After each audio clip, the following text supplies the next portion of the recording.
नमस्कार, मैं हर्षवर्धन त्रिपाठी।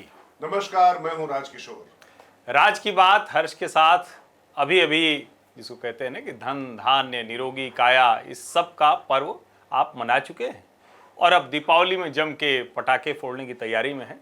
और अब तो इस बार दिल्ली एनसीआर में भी कोई दिक्कत नहीं, क्योंकि दिल्ली की सरकार बदली, केजरीवाल जी की जगह रेखा गुप्ता आई, भाजपा की सरकार आई, तो यहाँ भी सर्वोच्च न्यायालय ने ग्रीन क्रैकर्स यानी हरित पटाखे फोड़ने की इजाजत दे दी है। तो एक तरह से कहें कि सब शुभ शुभ है, सुंदर है। लेकिन और भी बहुत कुछ सुंदर हुआ है।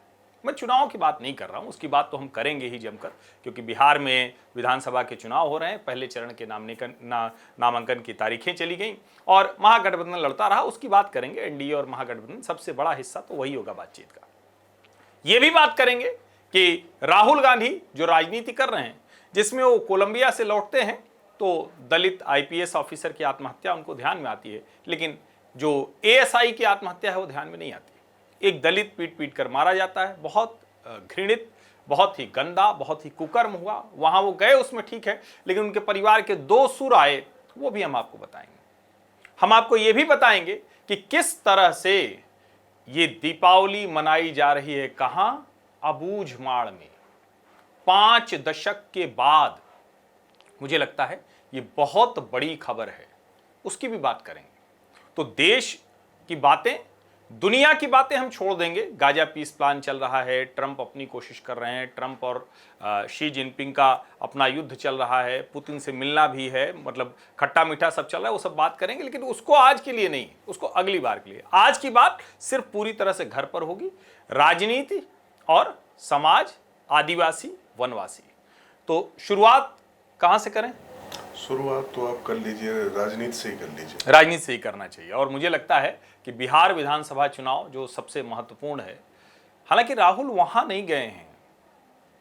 बिहार विधानसभा चुनाव के नामांकन की जो पहले चरण की तारीखें वो गईं, लगभग 1 दर्जन सीटों पर जो महागठबंधन के प्रत्याशी हो वो एक दूसरे के सामने है।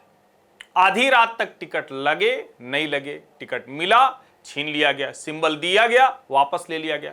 मुकेश सहनी की प्रेस वार्ता होगी नहीं होगी, उप मुख्यमंत्री बनेंगे तो पहले चुनाव लड़ेंगे या नहीं लड़ेंगे, ये सब चलता रहा।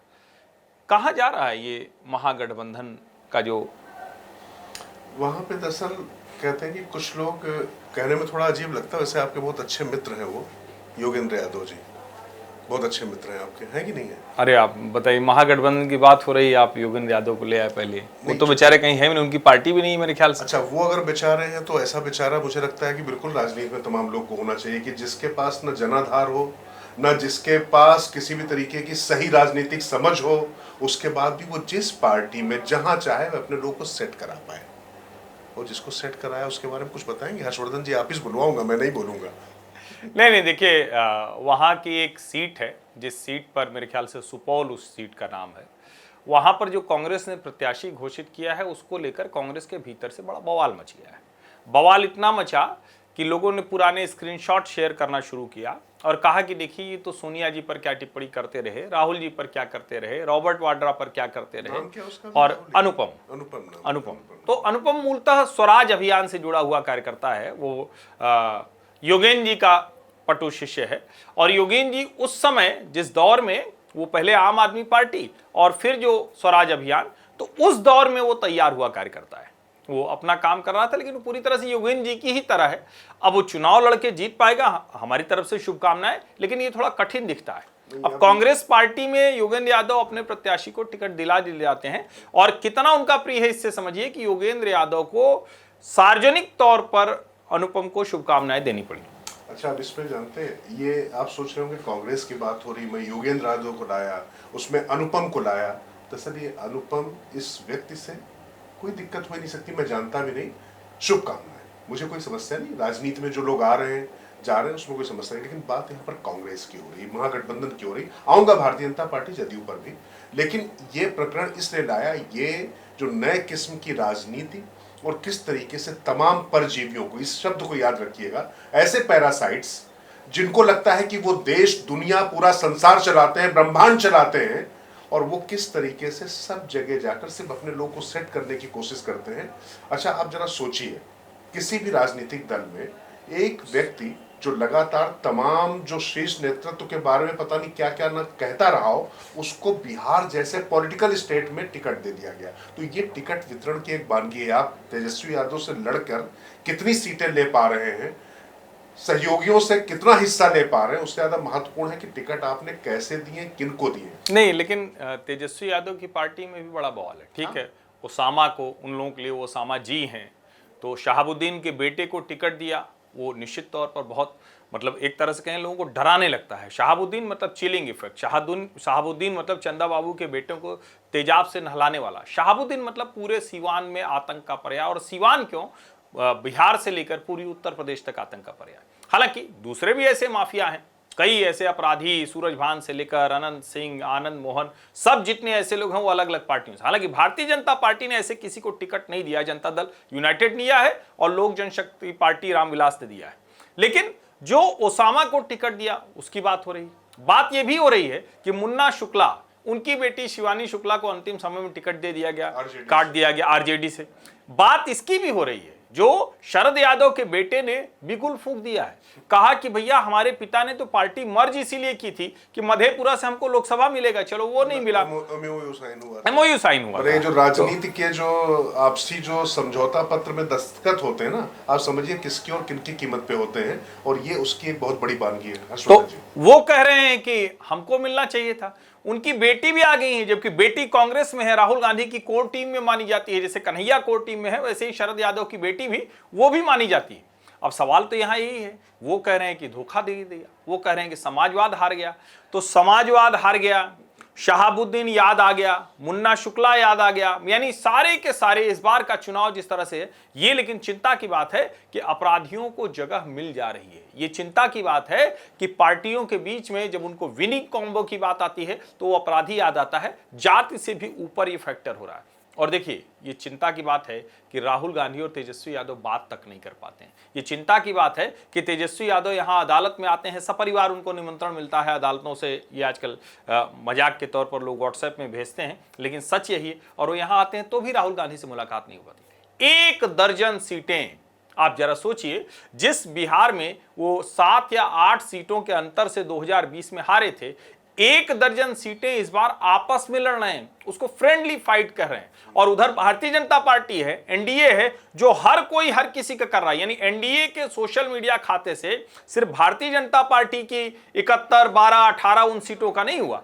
जो जेडीयू की, जो रामविलास पासवान की जो पार्टी उनके नाम पर उनके बेटे ने बनाई है उसकी, जो उपेंद्र कुशवाहा की, जो जीतन राम मांझी की, उन सब के प्रत्याशियों का ऐलान उनके अलावा एनडीए यानी बीजेपी के भी खाते से हो रहा है। एक तरफ तो इतना कोऑर्डिनेटेड एफर्ट, दूसरी तरफ सब कुछ छितराया बिखरा हुआ सा। तेज प्रताप अपने माहौल में है। मीसा यादव तेजस्वी का नामांकन कराने तो गई थी, कोने में बैठी हुई थी, उनके माता पिता भी गए थे। लेकिन क्या ये एक साथ सबको नहीं जाना चाहिए था? ज्वाइंट एफर्ट नहीं होना चाहिए था? जो कांग्रेस के समर्थक पत्रकार हैं वो लिख रहे हैं कि अरे ये तो क्या हो गया, कौन सा सर्वे कराया, बड़ा दुखी भाव में वो सब घूम रहे हैं।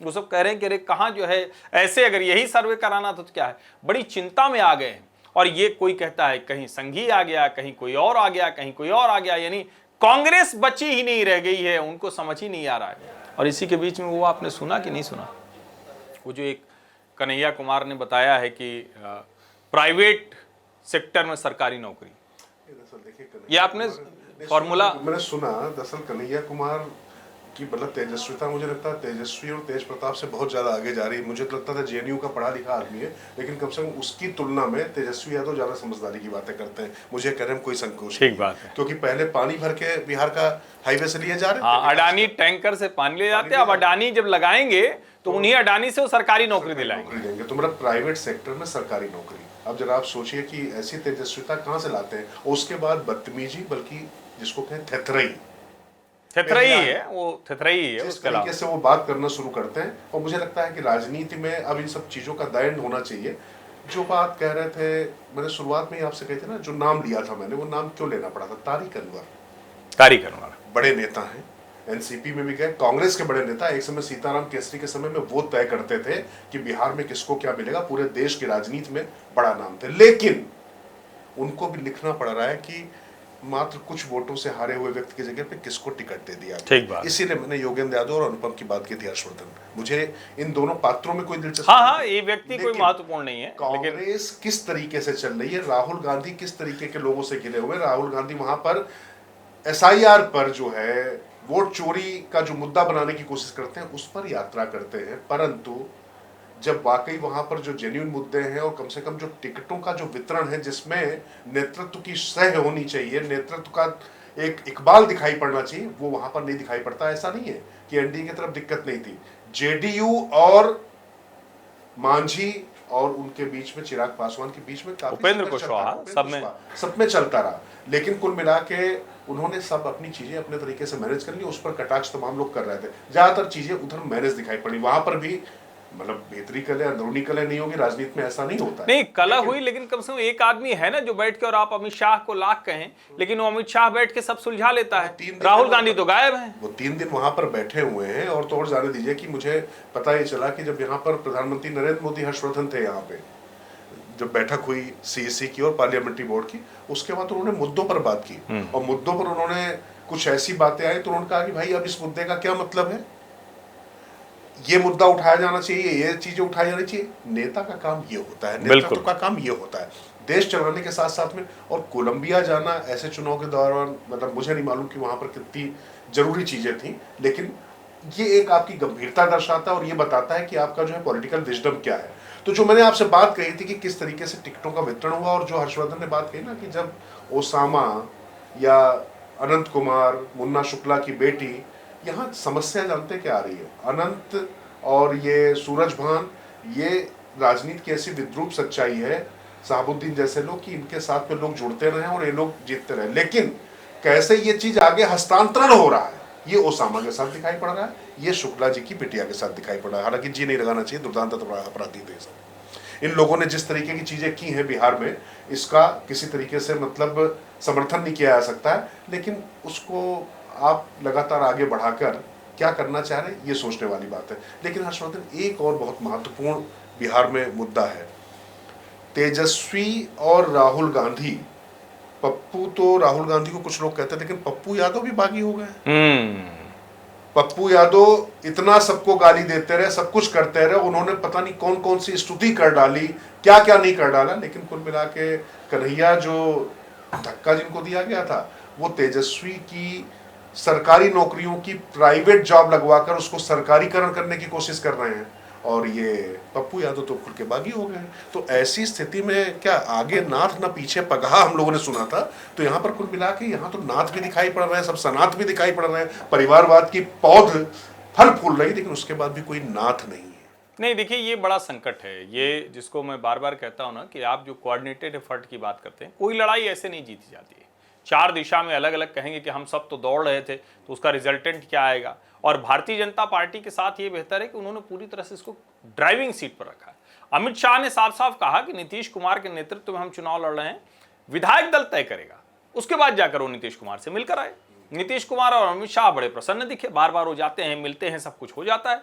यहां राहुल और तेजस्वी मिल तक नहीं पा रहे हैं, बात तक उनकी नहीं हो पा रही। और देखिए, बिहार के लोगों को ये सब तो दिख रहा होगा ना, ऐसा तो है नहीं। जहां तक राजनीतिक सामाजिक समीकरण की बात है, दोनों गठबंधनों ने बहुत कोशिश की है और बहुत शानदार तरीके से बीजेपी और जेडीयू ने बहुत बढ़िया टिकट बांटे हैं। ठीक है, कुछ कुछ टिकटों को आप कह सकते हैं, अब कई लोग कह रहे हैं मैथिली को क्यों दे दिया, वो अभी बच्ची है, अभी तो शुरुआत है, इसलिए। लेकिन ठीक है, ऐसे ही शुरुआत में अगर ओसामा को देने पे जो लोग वो नहीं कर पा रहे, और ओसामा ऐसा नहीं कि सिर्फ साबुद्दीन का लड़का है, उस विरासत को आगे बढ़ाने वाला व्यक्ति है। वहां पर इस तरीके के वीडियो आ रहे हैं कि भाई देखिए, अगर वो भैया के सामने पोस्टर हटा दिया होता जो आई लव मोहम्मद वाले थे, तो भैया तो फिर हटा ही देते। ठीक बात है। कुल मिला कि वो उस परंपरा के संवाहक हैं। अनंत सिंह को देने में अगर दिक्कत नहीं है, अगर मुन्ना शुक्ला की बेटी को देने में दिक्कत नहीं है, तो उसके बाद मैथिली ठाकुर को देने में क्या समस्या? नहीं, कोई समस्या नहीं है।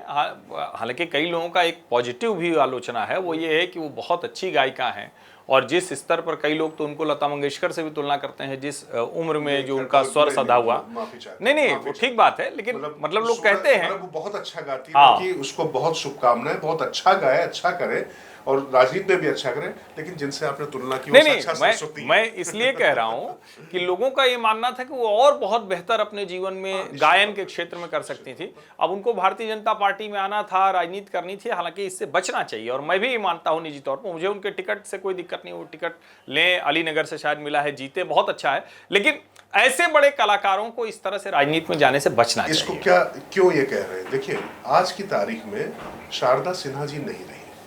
शारदा सिन्हा जी, मतलब अगर कहा जाए लोक गायिका में बिहार की आवाज नहीं, वो पूरे देश की आवाज थी। जब वो छठ माई गाती थी या काहे तो उसे सजना गाती थी, आप सबने सुना होगा, उनको बॉलीवुड में भी सुना होगा, बहुत बड़ी आवाज थी। तो एक वैक्यूम तैयार हुआ है वहां पर, उस वैक्यूम को भरने की क्षमता इस लड़की में है, मैं मानता हूँ बिल्कुल। और सोचिए ना, इस कला को कहीं पीछे ना छोड़ना पड़े, ये चिंता जिस मैथिल परंपरा, मैथिल समाज, मैथिल श्रेष्ठता, मैथिल जो भी आप जिस नाम से भी जानते हो, और वैसे भी भोजपुरी में इतनी गंध है। कोई फिर कहता है कि भाई जब खेसारी लाल, पवन सिंह, फलाना ढमाका वो सब आ गए तो कम से कम कोई अच्छा गाने वाली भी आए, वो ठीक है, उस तरह से सही है, तो उनको भी शुभकामनाएं। लेकिन कुल मिलाकर अगर कहें तो अभी जब हम यहाँ बैठे हुए हैं तो अब चुनाव जैसा दिख रहा है, महागठबंधन पूरी तरह से बिखरा हुआ है। महागठबंधन, जिसको कहे ना कि गठबंधन छोड़ के सब है, लाठीबाजी हो रही है, लड़ाई हो रही है एक दूसरे से।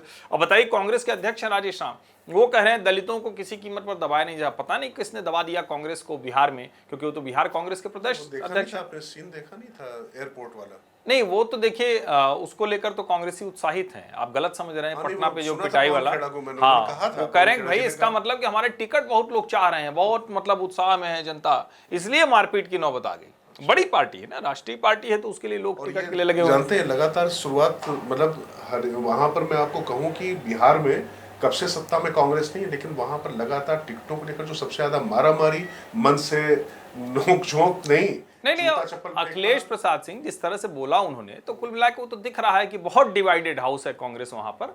आरजेडी डिवाइडेड हाउस नहीं, लेकिन आरजेडी के साथ मुश्किल है कि उसको भी दबाव में बहुत से निर्णय लेने पड़ रहे हैं। और जो 2020 वाले तेजस्वी थे वो इस बार नहीं दिख रहे हैं, माहौल उस तरह से उनके पक्ष में नहीं है। लेकिन ठीक है, अपनी अपनी प्राथमिकता है। राहुल की प्राथमिकता दरअसल बिहार है ही नहीं।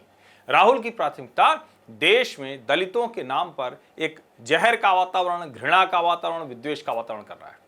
इसीलिए वो कोलंबिया से लौटे तो सबसे पहले चंडीगढ़ आईपीएस पूरन कुमार ने आत्महत्या कर ली थी, वहां गए। अब सोचिए, जो आईपीएस है, जिसकी पत्नी आईएएस और मुख्यमंत्री के साथ जापान के दौरे पर गई हुई, वो भला दलित होने की वजह से उसके साथ कुछ हो सकता है?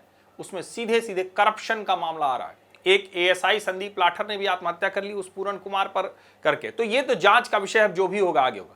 दूसरा, रायबरेली में एक व्यक्ति की पीट पीट कर हत्या की गई। अब वो मानसिक तौर पर विक्षिप्त था, क्या था, चोर होने के, वहां भी कोई जाति वाला मसला नहीं था, लेकिन राहुल गांधी ने दोनों जगह जाति का मसला कर दिया। उसी जो पीट कर मारा गया, उसके भाई ने कहा था कि यहाँ किसी के आने की जरूरत नहीं, हम सरकार से संतुष्ट हैं, हमारी बहन को नर्स की नौकरी मिल रही। और उसकी बहन ने बाद में कहा कि राहुल गांधी आए, हमें उनसे उम्मीद है। लेकिन कुल मिलाकर राहुल गांधी की कोशिश हुई कि थोड़ा दरार, थोड़ा हिंदुओं में जाति, थोड़ा ये सब, इसी पर जा रहे हैं। तो बिहार भला क्यों जाएंगे? नहीं, वो ठीक है हर्षवर्धन, लेकिन बिहार में भी सामाजिक समीकरण की बड़ी लड़ाई होती, कम से कम वहां जाकर कुछ करते। लेकिन वो जहां पर गए, जहां पर उत्तर प्रदेश में सरकार है, खैर उसमें नेता विपक्ष है, वो जाए, मुझे कोई दिक्कत नहीं। लेकिन हरियाणा वाला जो मामला है उसमें जरूर मैं बात करना चाहूंगा। जो पूरन कुमार जी की जो बात हो रही है, अब दुनिया में नहीं रहे, लेकिन अगर जिस तरीके से देखा जाए तो जातिवाद के, क्षेत्रवाद के और जो सबसे ज्यादा सैडिस्टिक प्लेजर के जो आरोप लगे हैं वो उनके ऊपर लगे हैं। और ये सारी चीजें लिखत पढ़त में हैं हर्षवर्धन। और मैं हरियाणा रहा हूँ, यह ध्यान रखिएगा, तो हरियाणा में किस तरीके से उनकी छवि रही है उस पर भी बात करेंगे। एएसआई लाठर जिसने आत्महत्या की, वो वैसे जाट समुदाय से आता। अब यहाँ पर मेरे ख्याल से अगर वो एक एएसआई पुलिस वाला मरा है, तो यहाँ पर भी एक आईपीएस पुलिस वाला मरा। इस आधार पर ही सिर्फ चयन होना चाहिए, वहां पर जातीय भेदभाव के आधार पर। कमाल की बात है, वहां पर जो है हुड्डा जी नाराज है बहुत राहुल गांधी के उससे, ओबीसी है। हाँ। और उसके बाद जाट गैर जाट की जो राजनीति करके जो है पूरा जो विभेद पैदा करने की जो कोशिश पहले की गई कांग्रेस की तरफ से, अब ये उसका दूसरा उल्टा काम कर रहे हैं। मैं बार बार आपसे कह रहा हूं कि ये लगातार राहुल गांधी को समझ में नहीं आता है कि न्यायपूर्ण मुद्दे पर जब बात करेंगे तो उसके साथ में लोग जुड़ते हैं, और जब आप एक लीक पर चलने लगते हैं, इसीलिए मैंने योगेंद्र यादव का नाम लिया था। ये जो पैरासाइट्स है ना, ये जो बाहर से आते हैं, कन्हैया कुमार से पहले भी एक संदीप कुमार आया था, याद है ना, जो प्रियंका के साथ लग गया था जी। वाला, उसको हटा दिया गया, लेकिन हटा तो दिया गया, लेकिन वो जो बीज बोए गए थे, जो फसल बोई गई थी लाल रंग की, वो पूरी तरीके से लहला रही है। वो पंजे के हाथ में वो फसल नहीं है, वो पंजा उसके हाथ में ऐसे ऐसे उस फसल में पूरी तरीके से कसमसा रहा है। तो ये दिखाई पड़ रहा है कि कोई दिशा नहीं है। इस दिशाहीनता में व्यक्ति क्या करेगा? वो कोलंबिया जाएगा, बाहर जाएगा, एक असाइनमेंट लेगा, उस असाइनमेंट को पूरा करने की कोशिश करेगा, भले ही उस असाइनमेंट का कुछ जमीन से कोई मतलब हो या ना हो, और यही होता दिखाई पड़ रहा है। और चाहे हरियाणा का मामला हो या फिर उत्तर प्रदेश का, दोनों मामलों में जो कार्रवाई होनी हो रही है, एफआईआर हुआ है, कहीं कोई सरकार की तरफ से या कोई और ऐसी गड़बड़ नहीं है। और मैं तो फिर कह रहा हूं, सुप्रीम कोर्ट मॉनिटर्ड जांच होनी चाहिए हरियाणा वाले मामले की, क्योंकि ये इसके तार बहुत गहरे जुड़े हुए हैं। और मतलब पुलिस प्रशासन में, तंत्र में करप्शन कितना अंदर तक घुसा हुआ है। अभी पंजाब का डीआईजी अभी जो है वो, उसके घर से करोड़ों मिले हैं। लेकिन जो आपने एक जिक्र किया ना, लाल खूनी हाथ, अब वो लाल खूनी हाथ बहुत कमजोर पड़ रहा है, और उसको अमित शाह ने तय किया है कि 31 मार्च 2026 तक काट कर फेंक दिया जाएगा। अभी 210 नक्सली आतंकवादियों ने आत्मसमर्पण किया। कल तक वो आतंकवादी थे, आज वो अबूझमाड़ तक जिस अबूझमाड़ में कहा जाता था ना कि वहाँ अबूझमाड़ है, यानी जिस जंगल को, जिस पहाड़ को जाना न जा सके, जिस इलाके में कोई भी घुसने से डरता था, वहाँ के लोगों ने, और सोचिए जरा, AK-47 INSAS rifle, grenade launcher, motor launcher, सब कुछ उनके साथ 210, जिसमें 106 महिलाएं और 104 पुरुष हैं, उन्होंने आत्मसमर्पण कर दिया है। कितनी बड़ी बात है। और उनके हाथ में संविधान और लाल गुलाब का फूल दिया है। वो राहुल गांधी वाला लाल संविधान नहीं, संविधान की मूल प्रति वाला जो संविधान है वो। उस समय तो जो किताबें आई थी, बाद में पता चला था वो डायरी थी, उसमें कुछ लिखा ही नहीं हुआ। हाँ, नागपुर में ऐसा हो गया था, नागपुर में ऐसा एक बार हो गया। लेकिन खैर, ये देखिए, इसको आप राजनीति से अलग हटकर देखिए। अमित शाह और इस मोदी सरकार ने जो ये काम करके दिखाया है ना, और मैं मानता हूं कि पहले भी ये प्रक्रिया शुरू हुई थी, लेकिन जो इच्छा शक्ति चाहिए थी और जिस तरीके से जनता को जोड़ के, ये जो तथाकथित जनताना सरकार वाले थे, इनको एक्सपोज किया गया। एक बात ध्यान रखिएगा, ये सिर्फ फोर्सेस का कमाल नहीं है, वहां पर जनता चाहती थी कि अब इनके चंगुल से निकला जाए। इनके जो कुकर्म है, जिस तरीके की नृशंस हत्याएं ये कर रहे हैं, जिस तरीके इन्होंने आतंक का राज चलाकर रखा हुआ है, उससे मुक्ति मिले। जनता जुड़ी, सरकार ने कदम में कदम मिलाया और ये भरोसा दिया कि हम आपको सुरक्षित रख सकते हैं। और जो सबसे बड़ी बात है हर्षवर्धन ना, ये जो पूरा तमाम जो चिल्लपों करते हैं मानवता के नाम पे, तो अमित शाह ने साफ साफ कह दिया था, बंदूक चलाने वालों के साथ मानवता कैसी नहीं हो भी नहीं सकती, जो जान लेने का मत हो। और मैं इसीलिए छोड़ दिया आगे वो we the people of India जो संविधान में लिखा, और सही मायने में संविधान का सम्मान यही, सही मायने में अपने देश के लोगों की जान बचाना। और देखिए, ये 3 जो पॉइंट है ना, इस्लामिक आतंकवाद जो जम्मू कश्मीर में है, विशेष करके कश्मीर में, जो पूर्वोत्तर में अलग अलग जनजाति और उसको लेकर किया जाता है, और तीसरा ये जो लाल आतंकवाद, रेड टेरर, माओवादी आतंकवाद, नक्सली आतंकवाद है, इन तीनों को इस सरकार ने जड़ से खत्म करना तय किया। ये सामान्य काम नहीं, सारी आयातित विचारधाराएं, और ये कोई सामान्य काम नहीं था। और देखिए, जो जिनके हाथ पांव उड़ जाते हैं, जिनकी आंख चली जाती है, जिनके घर का कोई मर जाता है, जिनकी बच्ची का शारीरिक शोषण होता है, जिनके बच्चे को स्कूल नहीं जाने दिया जाता है, जिनकी अपनी धार्मिक आस्थाएं रुक जाती हैं, जिनके घर के बच्चे वहां पुलिस में होते हैं और उनका हाथ पांव उड़ जाता है, उन सब का आज मन आप जरा सोचिए कैसा होगा। ये जो आत्मसमर्पण होते हैं, या जो कश्मीर में पत्थरबाजी बंद हो जाती है, ये जो 153 आधुनिक हथियारों के साथ आत्मसमर्पण किया, ये सामान्य घटनाक्रम नहीं। आप जरा ये भी सोचिए ना, आप मोदी शाह को बहुत कुछ कहते हैं, क्यों नहीं कर पाई पहले की सरकारें? क्यों इस देश के लोगों की जान की कीमत उनके लिए नहीं रही? लोग मरते रहे, और कांग्रेस के कितने नेता मारे गए, फिर भी कांग्रेस करती रही। बीच में भूपेश बघेल की सरकार आई कांग्रेस की, कोऑर्डिनेशन खत्म हो गया, जो तेजी से होता था अब देखिए वो फिर से होता हुआ तेजी से दिख रहा है। अब वहां चाहे पोस्ट, वहां जो पुलिस चौकी है बढ़िया वाली वो बनने की बात हो, चाहे जो टावर है मोबाइल के वो बनने की बात हो, चाहे बढ़िया सड़कें बनने की बात हो, बरसों बरस से राम जी के मंदिर बंद थे वो खुलने की बात हो, अस्पताल खुल गए, विद्यालय खुल गए, सबका जीवन खुशहाल हो गया। और देखिए, जब मोदी शाह की हम बात करते हैं ना, तो वो देश की समस्याओं को एक एक करके समाधान की तरफ ले जाते हैं। लेकिन ये सब कब कर पाएंगे? ये सब तब कर पाएंगे जब सत्ता उनके पास होगी। इसीलिए उनको पता है कि विनेबिलिटी, विनिंग फैक्टर वो सबसे महत्वपूर्ण है। और इसीलिए जब कोई कहता है ये गुजरात मॉडल क्या है, ये मोदी का गुजरात मॉडल क्या है, मोदी शाह का गुजरात मॉडल क्या है, वो समझ में आता है गुजरात को देखकर। और अभी समझ में आया जब एक दिन खबर आई कि 16 के 16 मंत्रियों ने मुख्यमंत्री भूपेंद्र पटेल को त्यागपत्र दे दिया है। मुख्यमंत्री भूपेंद्र पटेल को छोड़कर सबने त्यागपत्र दिया। ज्यादातर लोगों को बाहर कर दिया गया। 10 लोग बाहर हो गए, सिर्फ 6 लोग फिर से मंत्री बनाए गए। जो नए बनाए गए हैं 12 लोग ऐसे हैं जो 2022 में पहली बार विधायक चुनकर आए, उनको मंत्री बना दिया गया है। रिवाबा जडेजा आपको याद होंगी, जो सर पर पल्लू रखे अपने पति का पैर ग्राउंड पर छूती हैं और भारतीय नारी का पर्याय बन गई। हालांकि ये सबका अपनी इच्छा है, जो जिस तरह से चाहे, लेकिन अगर संस्कार है, अगर परिवार है, तो उसमें कोई ये बुराई नहीं दिखती है। तो वो जो फेमिनिस्ट थी, बड़ा बढ़िया चल रहा है, जो फेमिनिस्ट हैं वो गड़ा फाड़ के चिल्ला रही हैं, रील बना रही हैं, ये कर रही हैं, और जो भारतीय नारी है, संस्कृति के साथ जो मातृशक्ति है, वो मंत्री बन गई कम उम्र की, राजपूत समाज से आती। बड़ा शानदार। और इसकी जो हाईलाइट रहे वो रहे हर्ष सांघवी, जो वहां के मंत्री रहे, गृह राज्य मंत्री, और सीधे उप मुख्यमंत्री बना दिए गए। और उप मुख्यमंत्री बनाकर भी उनको ढेर सारे ऐसे, 40 वर्ष की उम्र है, वो 27 की उम्र में विधायक बने थे, 10 साल 2022 में उनको विधायक हुए हो गए थे, तीसरी बार हो गए, अब 40 वर्ष के हैं उप मुख्यमंत्री, मतलब अगले मुख्यमंत्री हो सकते हैं। तो एक बात कह के फिर राजकिशोर आप बताइएगा इस पे। नहीं, मुख्यमंत्री वो हर्षवर्धन अभी भूपेंद्र पटेल बहुत जल्दी मुख्यमंत्री की कुर्सी से स्वयं को त्यागपत्र देकर कहेंगे कि अब मेरा मन भर गया है, ये भी समझ लीजिए। नहीं, बिल्कुल चर्चा यही चल रही थी कि, और हुआ क्या था मैं आपको बताऊं। भूपेंद्र पटेल आए थे, अब से लगभग हो गए इस घटना को 7-8 महीने हो चुके हैं, और उसके बाद उनसे पूछा गया गुजरात में क्या होगा, बोले पूरी सरकार बदलेगी।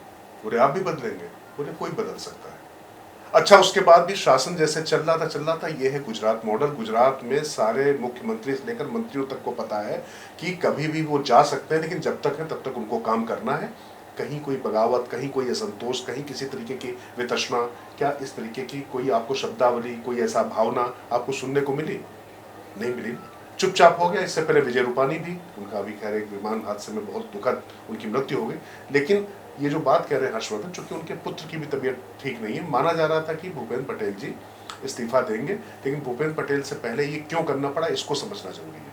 क्योंकि वहां पर जिस तरीके से कांग्रेस और दूसरे आम आदमी पार्टी वो पाटीदारों के बीच में, पटेलों के बीच में जाकर एक तरीके काम करने की कोशिश कर रहे हैं। उनको लगता है कि पहले भी आपको याद होगा पाटीदार आंदोलन खड़ा करके ही घेरने की कोशिश की गई थी एक समय भारतीय जनता पार्टी को, लंबे समय की, आपको याद होगा, लेकिन वो हो नहीं पाया था। 99 सीटों तक भारतीय जनता पार्टी आ गई थी, लेकिन उसके बाद वो बिग बैंग से आप देखें इतिहास ही वहां रच दिया। लेकिन हर्ष सांघवी ही मुख्यमंत्री होते, मैं आपको बता दूं। लेकिन अभी जो उत्तर प्रदेश की राज्यपाल है आनंदीबेन पटेल, उनको मना पाना, और दूसरी चीजों वो बड़ी नेता है वहां की, तो अभी शायद वो उसके लिए राजी नहीं थी। एक तरीके से और भी चीजें देखी जा रही थी, और हर सांघवी को अभी एलिवेट करके, एक बात ध्यान रखिएगा, आप किसी को कुछ बना दे, जैसे मोहन यादव को भी बना दिया गया है, बनाने को बना दिया गया है, भजन लाल शर्मा को भी बना दिया गया है, लेकिन हर्ष सांघवी लगातार वहां पे सबसे लोकप्रिय नेता के तौर पर उभरते चले जा रहे हैं, युवा नेता हैं।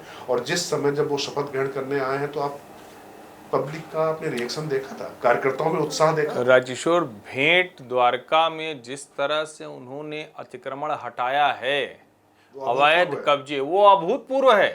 पूरे देश में इस तरह का अभियान नहीं चला होगा जैसा गुजरात में चला। और हर्ष सांघवी चाहे ड्रग जो अवैध है उसको पकड़ने के मामले में, अपराधियों को पकड़ने के मामले में, जो लोग गरबा के समय या नवरात्रि के समय जो गड़बड़ करते हैं, पत्थरबाजी करते हैं, उन पर कार्रवाई के मामले में बहुत अच्छे से डांडिया किया। तो जो हर्ष सांघवी को जिस तरह से जो तैयार हुए, और देखिए राष्ट्रीय स्वयंसेवक संघ से हैं, अखिल भारतीय विद्यार्थी परिषद से उनकी राजनीति शुरू हुई, युवा मोर्चा के प्रदेश अध्यक्ष रहे, बहुत कम उम्र के, 27 वर्ष की उम्र में, 25 होना चाहिए, 27 की उम्र में विधायक हो गए। तो एक तरह से तैयार किया गया। तो जो कहा जाता है ना कि संघ में या मोदी की बीजेपी में या भारतीय जनता पार्टी में लीडरशिप कैसे तैयार होती है, इसका भी एक बड़ा उदाहरण। लेकिन आपने कहा कि आनंदीबेन पटेल, उनका भी एक होगा, ठीक है, वो होगा, हालांकि अब वो वहां पर उनका राजनीति में बहुत दखल नहीं रह गया है। भूपेंद्र पटेल तो उन्हीं के बहुत नजदीकी व्यक्ति माने जाते थे, और अब जो है उनकी बेटी अनारा पटेल, वो भी बहुत कोशिश करती थी, लेकिन हो नहीं पाई। लेकिन जब आपने कहा आनंदीबेन, तो उत्तर प्रदेश की राज्यपाल हैं, तो उत्तर प्रदेश और मध्य प्रदेश आपने नाम लिया, यहां भी तो मंत्रिमंडल विस्तार होना है, यहां भी तो बहुत लंबे समय से टल रहा है, और 27 में चुनाव उत्तर प्रदेश में भी है। देखिए, यूपी में मेजर सर्जरी की जरूरत है, ये सब लोग मान रहे हैं, और मैं फिर कह रहा हूँ कि जितनी बड़ी सर्जरी हुई है गुजरात में, उससे कम सर्जरी की जरूरत नहीं है।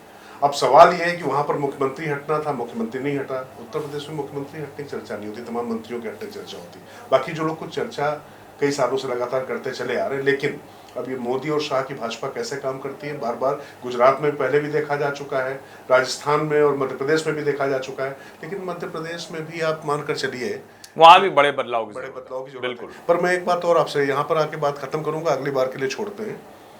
मोदी सरकार के मंत्रिमंडल में भी कहीं इस बार गुजरात मॉडल न लागू हो जाए, ये ध्यान रखिएगा, बहुत गंभीरता से इस बात को ध्यान रखिएगा। नहीं, जरूरत तो यहाँ भी होने की है, मैं कह रहा हूँ बहुत गंभीरता से ध्यान रखिएगा। और देखिए वहाँ छोटा मंत्रिमंडल था, एक एक के पास कई कई मंत्रालय थे, तो यहाँ भी तो कई एक एक के पास कई कई मंत्रालय हैं, तो यहाँ भी तो आवश्यकता है। सर बाकी आप लोग समझदार हैं, हर्षवर्धन जी ने इशारा कर दिया। नहीं, लेकिन क्या समझदार हैं, अध्यक्ष का नाम बता ही नहीं रहे हैं। ये अध्यक्ष का नाम तो अब जब उनको बताना होगा बता लेंगे, जब वो संघ वाले नहीं चलिए, बतवा पाए, जब मोहन भागवत जी यहाँ पर आकर चले गए और कह गए कि हमें करना होता तो हम कर लेते, उसके बाद नहीं हुआ तो उसमें हम और आप क्या करने। चलिए, इसी बात पर आप सभी का बहुत बहुत धन्यवाद, ढेर सारी शुभकामनाएं, स्वस्थ रहिए, मस्त रहिए, समृद्ध रहिए, बहुत बहुत धन्यवाद। दीपावली की बहुत बहुत शुभकामनाएं।